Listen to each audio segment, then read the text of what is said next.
अजितेश ने ध्यान से देखा तो उस कौवे की लाल आंखें रात के अंधेरे में चमक रही थीं और अजितेश को ही घूर कर देखे जा रही थीं।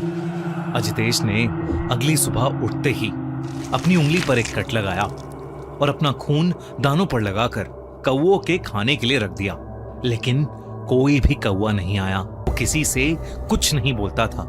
कोई उससे ज्यादा पूछताछ करता तो वो उसके ऊपर गुर्रा देता। बस दिन रात वो अपनी कॉपी में काले कौवे बनाता रहता, इतना कि क्रेयॉन से उसके हाथ भी काले हो गए थे। उसने शीशे में अपनी गर्दन पर निशान देखे, गहरे काले, बिल्कुल चोंच के जैसे, लेकिन वो कब आए, कैसे आए, उसे कुछ समझ नहीं आ रहा था। अजितेश अब बहुत ज्यादा घबराने लगा था। वो फिर से उस तांत्रिक की तलाश में निकला।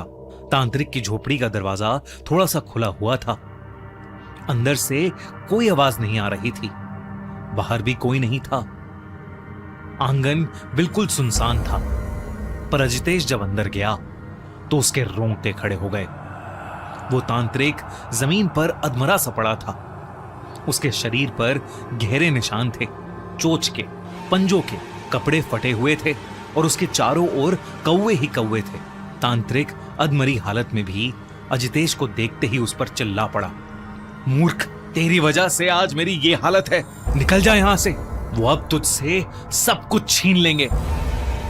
तांत्रिक के नफरत भरे शब्द सुनकर अजितेश सहम गया और बिना रुके सीधा अपने घर चला गया। और तब उसने अपनी बीवी सुनीता को सब कुछ बता दिया।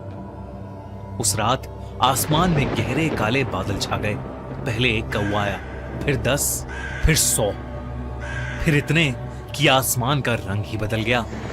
उनकी चेंचे की आवाज एक साथ हवा को काट रही थी। अचानक अजितेश का नाम उसकी बीवी सुनीता ने जोर से चीखा। आवाज उसके 15 साल के बेटे के कमरे से आ रही थी। जब अजितेश वहां गया तो उसके बेटे को अजीब से दौरे पड़ रहे थे, जैसे मरने के समय कोई कौवा फड़फड़ाता है, बिल्कुल वैसे ही उसका बेटा छटपटा रहा था। फिर वो अजितेश को देखते ही गुस्से से पागल हो गया। उसकी आंखें लाल होने लगीं और चेहरा काला पड़ने लगा।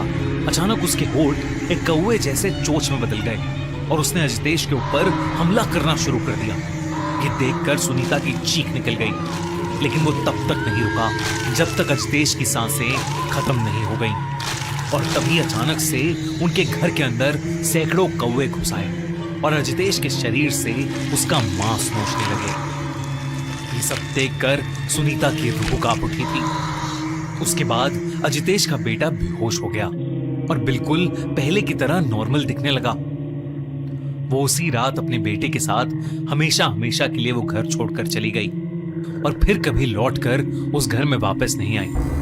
अजितेश का वो घर आज एक खंडर बन चुका है, लेकिन लोगों को उस घर के अंदर 100 से ज्यादा कौवों का झुंड मंडराता हुआ दिखता है।